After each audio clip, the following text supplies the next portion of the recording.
అందరికీ నమస్కారం. Welcome to Sai competitive academy YouTube channel. మరి ఈ వీడియోలో ఎన్టీపీసీ 30 డిసెంబర్ షిఫ్ట్ అనాలిసిస్ చూద్దాం. జీకే, రీజనింగ్ అలాగే అర్థమెటిక్ సంబంధించి ఏ విధంగా వచ్చాయన్నటువంటి క్వశ్చన్స్. సో మొదటి క్వశ్చన్ చూడండి. సో సార్క్లో ఎన్ని దేశాలు ఉన్నాయి? నిన్న చూసుకున్నట్లయితే సార్క్లో లేని దేశం అడిగాడు నిన్న మధ్యాహ్నం షిఫ్ట్లో. ఈ రోజు ఏమడిగాడు? సార్క్లో ఎన్ని దేశాలు ఉన్నాయంటే 8 దేశాలు ఉన్నాయి. సో అవి ఏవేవంటే కూడా నేను చెప్పాను నిన్న. సో ఈరోజు చెప్తున్నాను చూడండి. ఆఫ్ఘనిస్తాన్, బంగ్లాదేశ్, భూటాన్, ఇండియా, మాల్దీవ్స్, నేపాల్, పాకిస్తాన్, శ్రీలంక. సో 8 దేశాలు ఉన్నాయి. మీరు షార్ట్ కట్ ట్రిక్ కావాలంటే దీనికి ఎంబీబీఎస్ పెయిన్ అనేటువంటిది ఒక షార్ట్ కట్ ట్రిక్ అయితే ఉంది దీనికి సంబంధించి. So MBBS pain. So MBBS pain అంటే మనకు ఎం అంటే మాల్దీవ్స్, బి అంటే బంగ్లాదేశ్, బి అంటే భూటాన్, ఎస్ అంటే శ్రీలంక, తర్వాత పి అంటే మనకు పాకిస్తాన్, ఐ అంటే ఇండియా, తర్వాత ఏ అంటే ఆఫ్ఘనిస్తాన్, ఎన్ అంటే Nepal. So MBBS pain. So అలా 8 కంట్రీస్ గుర్తుపెట్టుకొని ఎన్ని దేశాలు ఉన్నాయి అడుగుతున్నాడు. So number 8. తర్వాత ఐఎన్సీ మొదటి సమావేశం ఎప్పుడు జరిగింది అనేటువంటిది మనకు ప్రశ్న. సో ఐఎన్సీ మీద కంపల్సరీ ఏదో ఒక బిట్ అయితే పడుతూనే ఉంది. సో ఐఎన్సీ ఫస్ట్ మీటింగ్ ఏంటి, ఐఎన్సీ ఎప్పుడు ఏర్పడింది, ఐఎన్సీ ఎవరు ఏర్పాటు చేశారు, అలాగే గాంధీజీ పాల్గొన్నటువంటి ఐఎన్సీ సమావేశం. సో ఇలా మనకు ఎన్నో క్వశ్చన్స్ ఐఎన్సీ మీద పడ్డాయి. మరి ఈ రోజున మనకు ఏం పడిందంటే ఆ ఫస్ట్ ఐఎన్సీ సెషన్ అంటే ఏ రోజున జరిగింది విత్ డేట్ మంత్తో సహా అడిగాడటువంటిది మనకు చెప్తున్నారు. సో మరి ఫస్ట్ ఐఎన్ సెషన్ ఎప్పుడు జరిగిందంటే మనం ఒకసారి చూసుకున్నట్టయితే డిసెంబర్లో జరుగుతుంది. ఎవ్రీ ఐఎన్ సమావేశం డిసెంబర్లో జరుగుతుంది. అది ఏ ఇయర్లో ఫస్ట్ సమావేశం అంటే 1885లో జరిగింది. సో ఎప్పుడంటే 1885. సో ఎగ్జాక్ట్ డేట్ గురించి చెప్పాలంటే 31 డిసెంబర్ 1885. సో డిసెంబర్లోనే ఎవ్రీ ఇయర్ ఐఎన్సీ సమావేశాలు జరుగుతుంటాయి. కాబట్టి ముఖ్యమైన ఐఎన్సీ మీటింగ్స్ అనేటువంటిది మీరు చదువుకోవాలి. ఐఎన్సీ మీద ప్రతి షిఫ్ట్లోనూ బీట పడుతుంది. నెక్స్ట్ వచ్చేసి నోబెల్ ప్రైజ్ సంబంధించి ఎన్ని రంగాల్లో ఇస్తారు నోబెల్ ప్రైజ్. సో ఇక్కడ సార్క్ ఎన్ని దేశాలు ఉన్నాయి, ఇక్కడ కూడా నోబెల్ ప్రైజ్లో ఎన్ని రంగాల్లో ఇస్తారు నోబెల్ ప్రైజ్ అంటే 6 రంగాల్లో ఇస్తారు. మరి ఆ యొక్క 6 రంగాలు ఏవేవి అనేటువంటిది మీకు ఒకసారి చెప్పినట్టయితే సో చూడండి. 6 రంగాలు వచ్చేసి కెమిస్ట్రీ ఒకటి, ఫిజిక్స్ ఒకటి, తర్వాత ఫిజియాలజీ లేదా మెడిసిన్ 2 ఒకటి, తర్వాత లిటరేచర్. సో మనకు ఈ యొక్క రంగాల్లో అయితే ఇవ్వడం జరుగుతుంటుంది. సో ఫిజిక్స్, కెమిస్ట్రీ, ఫిజియాలజీ లేదా మెడిసిన్, అలాగే లిటరేచర్లో, తర్వాత ఎకనామిక్స్. సో ఎకనామిక్స్లో కూడా ఇస్తారు. సో ఎకనామిక్స్లో ముందు లేదు, సో మధ్యలో వచ్చింది 1969లో ఎకనామిక్స్లో. సో మొత్తం ఈ 5 అవార్డులు కూడా ఎక్కడ ఇస్తారంటే స్టాక్హోమ్, స్వీడన్లో ఇస్తారు. అదే మనకు నోబెల్ ప్రైజ్ మాత్రం ఓస్లో, నార్వేలో ఇవ్వడం జరుగుతుంది. సో ఇలా కూడా క్వశ్చన్స్ అడగచ్చు. మొత్తం ఇప్పుడు ఈ యొక్క షిఫ్ట్లు ఏమడిగారు, ఎన్ని రంగాల్లో ఇస్తారంటే 6 రంగాలు. అవి ఏవేవంటే ఫిజిక్స్, కెమిస్ట్రీ, మెడిసిన్, తర్వాత లిటరేచర్, ఎకనామిక్స్, అలాగే పీస్. మరి 5 అవార్డులు మాత్రం స్వీడన్ రాజధాని స్టాక్హోమ్లో ఇస్తారు. తర్వాత ఇంకా 1 మాత్రం పీస్ ప్రైజ్ మాత్రం నార్వే రాజధాని ఓస్లోలో ఇవ్వడం జరుగుతుంది. సో ఇవి కూడా ఇలా కూడా అడగచ్చు క్వశ్చన్స్. అలాగే 2020 నోబెల్ గ్రహీతలు ఎవరు ఈ యొక్క 6 రంగాల్లో తెలుసుకోవాలి. దీంతోపాటు మన ఇండియన్ నోబెల్స్ అంటే మన ఇండియా వాళ్ళు ఇంతవరకు ఎవరెవరు నోబెల్ బహుమతి పొందారు ఏంటి అని కూడా తెలుసుకోవాలి. సో నోబెల్ ప్రైజ్ మీద ఇలా అడుగుతారు. సో నోబెల్ ప్రైజ్ కంపల్సరీగా బిట్ వస్తుంది చూసుకోండి. తర్వాత ఓఎల్ఈడి.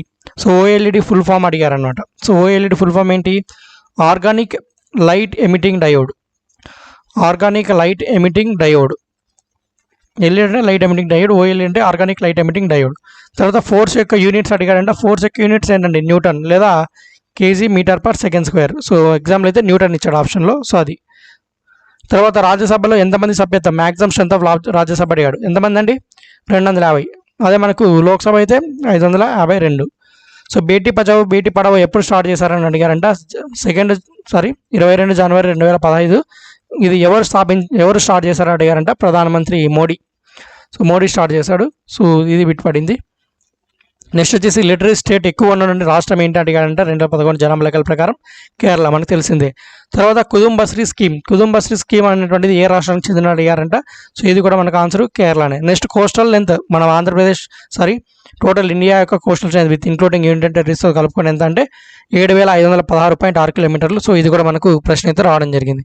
సో ఈ విధంగా మనకు ఈ యొక్క షిఫ్ట్లో మనకు క్వశ్చన్స్ అయితే వచ్చాయండి జీకేకి సంబంధించి. ఇంకా మనకు కొన్ని చూసుకుంటే మ్యాథ్స్ సంబంధించి క్యూబాయిడ్ అనే లెంత్ ఇచ్చేసి క్యూబాయిడ్ యొక్క లెంత్ బ్రెడ్త్ హైట్ అనేటువంటిది ఇచ్చేసి 18, తర్వాత 21, 27 సెంటీమీటర్లు ఇచ్చారంటే లెంత్ బ్రెడ్త్ హైట్. అయితే ఈ యొక్క క్యూబాయిడ్ని ఎన్ని మనకు క్యూబ్స్గా విడగొట్టవచ్చు, ఎన్ని చిన్న ముక్కలుగా అంటే ఒక్కొక్క length each side length 3 centimetres ఇచ్చేసి అలా ఎన్ని క్యూబ్స్ తయారు చేయొచ్చు అనమాట. క్యూబాయిడ్ వాల్యూమ్ ఫార్ములా ఏంటి? 3 అంటే ఏ క్యూబ్ కదా, ఒక్కో సైడ్ లెంత్ 3 అయినప్పుడు so cuboid volume formula A cube. తర్వాత cube volume formula A cube, cuboid volume formula length breadth height. So ఇది అంటే ఇక్కడ ఎంతైతే ఉంటుందో సో అంతతోనే ఇవి తయారు చేయాలి కాబట్టి ఇది ఈక్వాలిటీ అవుతుంది. 3 1 3 6 తర్వాత 3 ఒకట్ల 3 రెండ్ల 3 ఒకట్ల 3 ఏళ్ళ ఎంత అయింది? 2 ఇంటూ 7 ఇంటూ 27 వచ్చింది. So 14 into 27. సో 14 ఏళ్ళు ఎంత అండి? సో 98. 14 రెండ్ల 28 ఒక 9. సో 37. కాబట్టి ఆన్సర్ ఏమవుతుందండి? 378 అవుతుంది. సో ఇలా అడిగాడు. తర్వాత రీజనింగ్ విషయానికి వచ్చినట్టయితే బాక్స్ అనేదాన్ని 23గా రాశాడంట. అయితే ప్యారిస్ అనేదాన్ని మనకు 78గా రాశారంట. మరి ఏదో క్వశ్చన్ అడిగాడని ఇది మాత్రం గుర్తుంది. అంటే మరి వాడు ఇంకొక పేరు ఇస్తాడు, దాన్ని ఏ విధంగా రాయొచ్చు అన్నాడు అని అంటారు. సో అది ఏదనేది ఎగ్జాక్ట్గా వాటి అయితే తెలియదు కానీ సో మనకి దీని మీద బిట్ పడింది. తర్వాత బాడ్ మాస్ మీద 5 దాకా వచ్చాయంట. 5 దాకా వచ్చాయి బాడ్ మాస్ రూల్ మీద. ఎక్కువగా మనకి చూసుకుంటే ఫస్ట్ నుండి చూసుకుంటే బాడ్ మాస్ మీద 3 నుంచి 5 ప్రశ్నలు వస్తూనే ఉన్నాయి. సో అది నెక్స్ట్ ఇంకా మనం ఏం చేద్దామంటే ఇప్పుడు మార్నింగ్ షిఫ్ట్లో కొన్ని మిస్ అయ్యాయి. సో అవి డిస్కస్ చేద్దాం. అంటే మార్నింగ్ కొన్ని డిస్కస్ చేయడం అంటే కొన్ని క్వశ్చన్స్ అనేవి మనకు తర్వాత తెలుసాయండి. సో అవి డిస్కస్ చేద్దాం. సో 1 KB ఎన్ని బైట్స్ ఉంటాయి అన్నాడు. సో 1 KB 1024 బైట్స్ ఉంటాయి. సో అది కంప్యూటర్ రిలేటెడ్ క్వశ్చన్. తర్వాత ట్రాక్ బాల్ అనేటువంటిది ఇన్పుట్ ఆర్ అవుట్పుట్ డివైస్ అన్నాడు. సో ట్రాక్ బాల్ అనేటువంటిది ఇన్పుట్ డివైస్. తర్వాత నేషనల్ పార్క్ నేను మార్నింగ్ జమ్మూ కాశ్మీర్లో ఉంటుంది సలీం అలీ అని చెప్పాను. కాబట్టి సలీం అలీ గురించి ఏమి అడగలేదంట. జమ్మూ కాశ్మీర్లో ఉన్నటువంటి దచింగం నేషనల్ పార్క్ ఎక్కడ ఉంది అన్నాడంట. దచింగం నేషనల్ పార్క్ ఇది కూడా జమ్మూ కాశ్మీర్లోనే దచింగం నేషనల్ పార్క్. నెక్స్ట్ వచ్చేసి మహావీరుని రియల్ నేమ్ అంటే చిన్నప్పటి నేమ్ ఏంటి అని అడిగారంట. సో వర్ధమాన్. సో మనం వర్ధమాన్ మహావీర్ అంటాం కదా. సో చిన్నప్పటి పేరు ఏంటంటే మనకు వర్ధమాన్. నెక్స్ట్ వచ్చేసి ఇంకా కలిబిలియా డ్యాన్స్ ఫామ్ అనేటువంటిది నేను డ్యాన్స్ ఫామ్ వచ్చిందని చెప్పాను కానీ అది ఎగ్జాక్ట్ తెలియదు అన్న, కానీ మళ్ళీ మనకు తెలిసింది. కలిబిలియా డ్యాన్స్ ఫామ్ ఏ రాష్ట్రానికి చెందినంటే రాజస్థాన్. సో ఈ కలిబిలియా డ్యాన్స్ ఫామ్ అనేటువంటిది మనకు యునెస్కో గుర్తించబడినటువంటి మన భారతదేశంలో 13 ఇంటాంగిబుల్ ఎలిమెంట్స్ అని ఉన్నాయి. సో మొత్తం ఇవి 13 ఉంటాయి. మీరు డైరెక్ట్గా క్వశ్చన్ అడగచ్చు, యునెస్కో గుర్తించబడినటువంటి ఇంటాంగిబుల్ ఎలిమెంట్స్ ఎన్ని అని అడగచ్చు డైరెక్ట్గా. మన CHSL ఎగ్జామ్లో అడిగారు డైరెక్ట్ ఇట్లాంటివి. సో 13 ఉన్నాయి, గుర్తుపెట్టుకోండి. ఈ 13లో ఈ కలిబిలియా డ్యాన్స్ అనేది ఒకటి. మొత్తం ఏంటంటే 13 ఉన్నాయి. సో ఇవి చదువుకోండి. ఈ 13 ఏమంటున్నది చదువుకోండి. రామ్లీల థియేటర్, తర్వాత యోగా, తర్వాత ఇంకా మనకు చాలా కొన్ని ప్రశ్నలు ఉన్నాయి. సో అవన్నీ కూడా మీరు చదువుకోవాలి. 13 ఏమంటున్నది ఒకసారి చూద్దాం, మీకు రేపు ఎగ్జామ్లో అడిగే ఛాన్స్ ఉండొచ్చు. సో ఒకటి వచ్చేసి ఫస్ట్ వచ్చేసి ట్రెడిషన్ ఆఫ్ వేదిక్ చాంటింగ్ ఒకటి, తర్వాత Ramlila the traditional performance of Ramayana ఒకటి, తర్వాత కుటియాట్టం సాంస్క్రిట్ థియేటర్ అండి ఇది, తర్వాత Ramman religious festival of Garhwal Himalayas జరుపుకునే రిలీజియస్ ఫెస్టివల్, తర్వాత Mudiyettu ritual theatre and dance drama of Kerala, తర్వాత Kalbelia folk songs and dances of Rajasthan, తర్వాత చాహు డాన్స్, తర్వాత Buddhist chanting of Ladakh. So recitation of sacred Buddhist text in the transition of Himalayan Ladakh region Jammu and Kashmir అదొకటి, తర్వాత సంకీర్తన ritual singing drumming and dancing of మణిపూర్కి చెందినటువంటి సంకీర్తన అనేటువంటిది, తర్వాత traditional brass and copper craft of utensils making the among the Thatheras of Jandiala group Punjab సంబంధించి ఈ యొక్క utensil తయారు చేయడం, తర్వాత యోగా అండి 2010 రీసెంట్గా వచ్చినటువంటి, తర్వాత నవరోజు, తర్వాత కుంభమేళ 2017. సో ఇవి మనకు ఈ యొక్క తర్వాత వీటి ఇయర్స్ కూడా తెలుసుకున్నాండి బెటర్ అది కూడా. సో ఇవ్వండి క్వశ్చన్స్ అయితే. ఇంకా కొన్ని మనం చూసుకున్నట్టయితే మార్నింగ్ షిఫ్ట్లో ఇది మన కలిబిలియా డ్యాన్స్ ఫామ్ అయిన తర్వాత గోల్డ్ ఎక్కువగా ప్రొడ్యూస్ చేసేటువంటి రాష్ట్రం, గోల్డ్ హైయెస్ట్గా ఏ రాష్ట్రం అయితే ప్రొడ్యూస్ చేస్తుంది అనేటువంటిది. సో గోల్డ్ ఎక్కువగా ప్రొడ్యూస్ చేసేది ఏ రాష్ట్రం మనకు? కర్ణాటక. నెక్స్ట్ క్వశ్చన్ చూసుకున్నట్టయితే బిగ్ బ్యాంగ్ థియరీకి సంబంధించి ఒక క్వశ్చన్ అడిగారు. సో బిగ్ బ్యాంగ్ థియరీకి సంబంధించి ఏదో క్వశ్చన్ అయితే వచ్చింది, అది ఎగ్జాక్ట్ క్వశ్చన్ అయితే తెలియదు. తర్వాత నెక్స్ట్ బేరింగ్ జలసంధి అనేటువంటిది ఏ దేశాల మధ్య ఉంది అనేటువంటిది అడిగినట్టున్నారు. సో బేరింగ్ స్ట్రైట్ వచ్చేసి మనకు అమెరికా అంటే US, తర్వాత రష్యా అండి. So US, Russia. సో ముఖ్యంగా సముద్రాలు అడిగినట్టయితే పసిఫిక్ మహాసముద్రం, అలాగే ఆర్టిక్ సర్కిల్ సంబంధించి ఉంది. ఇంకా మనకు కాంటినెంట్స్ విషయానికి వచ్చినట్టయితే నార్త్ అమెరికాను, అలాగే ఆసియా, సో యూరోప్ సంబంధించి. సో ఇక్కడ ఈ యొక్క బేరింగ్ జలసంధి గురించి చదువుకోవాలి మీరు. అలాగే మనకు వివిధ దేశాల మధ్య ఉన్న జలసంధులు ఏవేవి ఉన్నాయి అవి ఏంటంటే ఒకసారి చదువుకోండి. తర్వాత చూసుకున్నట్టయితే ఇంకా మనకు DHCP. సో మార్నింగ్ అయితే ఫుల్ ఫామ్ చెప్పాను కదా, అది దాంట్లో DHCP అనేది అడిగారు. ఎగ్జాక్ట్గా మనకు వచ్చిన క్వశ్చన్ ఏంటంటే DHCP ఏంటంటే కంప్యూటర్లో డైనమిక్ హోస్ట్ కాన్ఫిగరేషన్ ప్రోటోకాల్ అనేటువంటిది మనకు అడగడం జరిగింది. తర్వాత కొఠారి కమిషన్ రిలేటెడ్ ప్రశ్న వచ్చిందన్నారు. సో కొఠారి కమిషన్ వచ్చేసి మనకు 1964-66 మధ్య. సో ఈ కొఠారి కమిషన్, సో అది Kothari commission education related commission. తర్వాత ప్లాస్టిక్ రిలేటెడ్ అడిగారు, ప్లాస్టిక్ రిలేటెడ్. దీంతో పాటుగా 15th finance commission chairman NK Singh, Nandakishore Singh.